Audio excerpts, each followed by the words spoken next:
పేరు జక్కుల తిరుపతి. నాది చెర్యాల మండలం నాగపురి గ్రామం. నేను దాదాపుగా ఒక 12 సంవత్సరాల నుంచి ప్రకృతి వ్యవసాయం చేస్తా ఉన్నాను.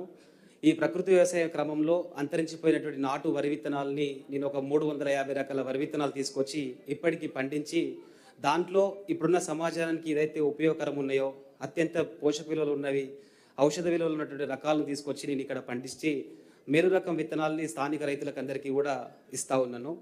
అయితే ఇవన్నీ ఎందుకు చేస్తున్నామంటే, గతంలో చూసినట్లయితే మనకి భూమిలో సేంద్రియ కర్బనం మన స్వాతంత్రం వచ్చిన కొత్తలో భూమిలో సేంద్రియ కర్బనము 2-4% ఉండేది. అప్పుడు మనకు భారతదేశానికి అత్యంత ఆర్థిక మాంద్యం, మనకు ఆహార కొరతలు ఏర్పడడం వల్ల ఆ రోజు ఉన్నటువంటి ప్రధానమంత్రి లాల్ బహదూర్ శాస్త్రి గారు, ఇందిరాగాంధీ గారు ఆ టైంలో ఆలోచించి శాస్త్రవేత్తలతో నిర్ణయం తీసుకొని హైబ్రిడ్ విత్తనాలు ఇంట్రడ్యూస్ చేయడము, ఫెర్టిలైజర్స్ ఇంట్రడ్యూస్ చేయడం జరిగింది. ఆ టైంలో రైతులు ఫెర్టిలైజర్స్ వేసినప్పుడు ఎప్పుడు కూడా మొక్కల దగ్గర వేయడానికి భయపడేవాళ్ళు. ప్రభుత్వం చెప్పినప్పుడు జాగ్రత్తగా వేసేవాళ్ళు.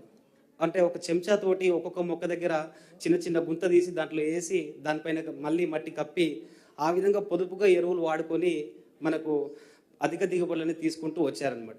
కాలక్రమేణా ఈ మధ్యకాలం చూసుకున్నట్లయితే రైతులు ఈ యొక్క ఫెర్టిలైజర్స్ అనేవి విచ్చలవిడిగా వాడుతూ మోతాదుకి మించి వాడడం వలన ప్రభుత్వానికి భారం పెరుగుతూ ఉంటుంది. దానివల్ల సబ్సిడీలు ఇచ్చి రైతు ఎక్కువ వేయడం వలన తన పంట ఖర్చు, పెట్టుబడి ఖర్చు పెరుగుతూ భూమి యొక్క సేంద్రీయ కర్బనం అనేది క్రమక్రమంగా తగ్గిపోతూ ఉంది.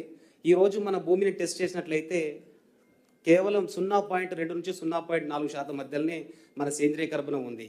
మనందరం అనుకుంటాం మనం వ్యవసాయం చేస్తున్నామని, కానీ మనకు తెలియకుండా మనం అడవిని చూసినట్లయితే సహజంగానే అక్కడ మొక్కల వ్యవస్థ అనేది పెరుగుతూ ఉంటుంది. అదేవిధంగా ఆకులు రాలి మళ్ళీ అక్కడే కంపోస్ట్ అయ్యి మళ్ళీ తిరిగి దానికి ఎరువుగా మారే ప్రక్రియ జరుగుతూ ఉంటుంది. కానీ మనం రైతులు ఏం చేస్తున్నామంటే, ఈ ఎరువులు ఎక్కువ వేయడం వల్ల భూమిలో ఉన్నటువంటి మిత్ర సూక్ష్మజీవులు, వానపాములు అనేవి నిరంతరం క్షీణించిపోతూ ఉన్నాయి. ఈ రెండు ఎప్పుడైతే క్షీణిస్తాయో భూమిలో ఉన్నటువంటి పోషకాలు మొక్కకు అందుబాటులోకి రాకుండా అవి నిర్వీర్యంగా ఏర్పడి మనకి పంటకు అనేవి దిగుబడులు క్రమక్రమంగా తగ్గుతూ ఉంటాయి. ఈరోజు సేంద్రీయ కర్బనం క్రమంగా తగ్గిపోతూ ఉంటుంది. ఇదే విధంగా రసాయన ఎరువులు వాడినట్లయితే ఫ్యూచర్లో ఇంకో రాబోయే 5-15 సంవత్సరాల మధ్యలో సేంద్రీయ కర్బనం జీరోకి వచ్చిన తర్వాత మనం ఎన్ని రకాల ఫెర్టిలైజర్స్ ఇచ్చినా కానీ మన పంటలు పండని స్థితికి వస్తాయి. సో ఇంత పెద్ద జనాభా ఈరోజు ప్రపంచంలో భారతదేశం హైయెస్ట్ జనాభాగా ఉన్న దేశం. సో మనందరం కూడా ఇక్కడికి వచ్చినటువంటి రైతు మిత్రులు, అధికారులు అందరూ కూడా ఆలోచించి వెంటనే మనందరం కూడా సేంద్రీయ వ్యవసాయం స్టార్ట్ చేయాలి. అందుకని కేంద్ర ప్రభుత్వం, రాష్ట్ర ప్రభుత్వాలు కూడా సంయుక్తంగా NMNF స్కీమ్ కూడా ఏర్పాటు చేసినాయి. 15 క్లస్టర్లు ఏర్పాటు చేయడం జరిగింది. దాంట్లో కూడా మేము ఏకలవ్య ఫౌండేషన్ ద్వారా మేమందరూ కూడా రైతులకు ట్రైనింగ్స్ ఇవ్వడం జరుగుతూ ఉంటుంది. సో ప్రతి ఒక్కరు కూడా తినడానికి కొంచెం స్టార్ట్ చేయండి మీ అందరూ కూడా. సో మనకు రాష్ట్ర ప్రభుత్వం నుంచి కూడా ఇప్పుడు ఈ రోజు నుంచే, ఈ గత 2-3 రోజుల నుంచే జీలుగా జనుము విత్తనాలు కూడా రావడం జరుగుతుంది. సో ప్రతి ఒక్కరు జీలుగా జనుము విత్తనాలని యూటిలైజ్ చేసుకొని పచ్చి రొట్టె ఎరువులుగా పెంచి మీరు దాన్ని భూమిలో కలియదున్నట్లయితే మీకు అది భూమి సేంద్రీయ కర్బనం అనేది పెరుగుతూ ఉంటుంది. అదేవిధంగా PSB కల్చర్స్ కూడా ప్రభుత్వం వాళ్ళు ఇస్తూ ఉన్నారు. కేవలం 50 రూపాయల నుంచి 100 రూపాయలు దొరుకుతుంటుంది. మన సిద్దిపేట జిల్లాలో చూసినట్లయితే ఏ భూమిలో టెస్ట్ చేసినా కానీ మీకు భూమిని టెస్ట్ చేస్తే దాంట్లో భాస్వరం నిల్వ ఎక్కువగా ఉన్నట్టుగా మనకు రిపోర్ట్స్ చూపిస్తూ ఉంటాయి సాయిల్ టెస్ట్ చేస్తే. సో ప్రతి ఒక్కరు భాస్వరం అనేది మన దగ్గర చాలా ఎక్కువగా ఉంది కనుక ఆ PSB కల్చర్ని తీసుకొని అది కేవలం 50 రూపాయల నుంచి 100 రూపాయలు ఉంటుంది. దాన్ని తీసుకొని పశువుల ఎరువు ఒక 50 కిలోల్లో మనం కలిపి వేసుకున్నట్లయితే మన భూమిలో ఆల్రెడీ నిక్షిప్తంగా ఉన్నటువంటి ఆ భాస్వరం అనేది మొక్కలకు వినియోగంలోకి వస్తుంది. ఇది ఒక చిన్న అవగాహన వల్ల రైతుకు తక్కువ ఖర్చుతోటి ఇవ్వడం వల్ల ప్రతి ఒక్కరు కూడా ఒక DAP బస్తాను ఆదా చేసుకోవచ్చు. ఈరోజు ఒక 2,000 రూపాయలు, 2,500 రూపాయలు పెట్టి యూరియా గవర్నమెంట్ సబ్సిడీ ఇవ్వడం జరుగుతుంది. ప్రపంచ దేశాల్లో యుద్ధాలు కూడా జరుగుతూ ఉన్నాయి.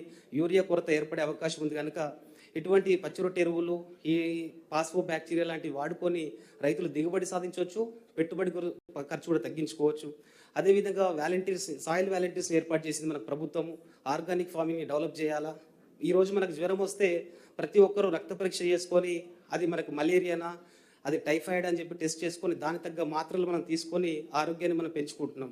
కానీ భూమికి ఏ రైతుని అడిగినా కానీ గత 10-15 సంవత్సరాలుగా ఏ రోజు కూడా టెస్ట్ చేయించినటువంటి దాఖలాలు లేవు.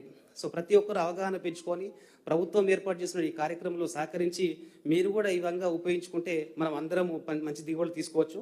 అదేవిధంగా మనం వరిలో ఎక్కువ పండిస్తున్నాం కనుక పంట మార్పిడి కనీసం అట్లీస్ట్ సన్న రకాలు వేస్తే మనకు ప్రభుత్వం కూడా బోనస్ ఇస్తుంది. మనం పండించుకొని ఈరోజు ప్రపంచానికి ఎక్స్పోర్ట్ చేయొచ్చు. ఈ క్రమంలో నేను ఈ 350 రకాల నుంచి నల్ల బియ్యము, ఎర్ర బియ్యము, చిట్టి ముత్యాలు ఇవన్నీ పండించినాము. దాంట్లో ముఖ్యంగా ఈ సంవత్సరము కాలానమ్మక అనేటువంటి వరి వంగడం తీసుకురావడం జరిగింది. ఇది ఒడ్లు చూడడానికి నలుపు ఉంటాయి, కానీ బియ్యం తెలుపు వస్తాయి. ఇది డయాబెటీస్కి చాలా బాగా ఉపయోగపడుతుంది. మీ అందరూ కూడా గుర్తించాల్సిన విషయం ఏంటంటే, ప్రపంచవ్యాప్తంగా ఈరోజు డయాబెటీస్కి మన దేశం క్యాపిటల్ అవుతుంది కనుక మీ అందరూ ఆలోచించి మీరు తినడానికి పండించుకున్నట్టంటే కూడా నేను ఉచితంగా విత్తనాలు ఇవ్వడానికి సిద్ధంగా ఉన్నాం. ఈరోజు బయట కౌంటర్ ఏర్పాటు చేశాం, అక్కడ విత్తనాలు ఉన్నాయి, కావాల్సిన వారు తీసుకోవచ్చు. ఈ అవకాశం ఇచ్చినటువంటి పెద్దలందరికీ కూడా నా హృదయపూర్వక నమస్కారం.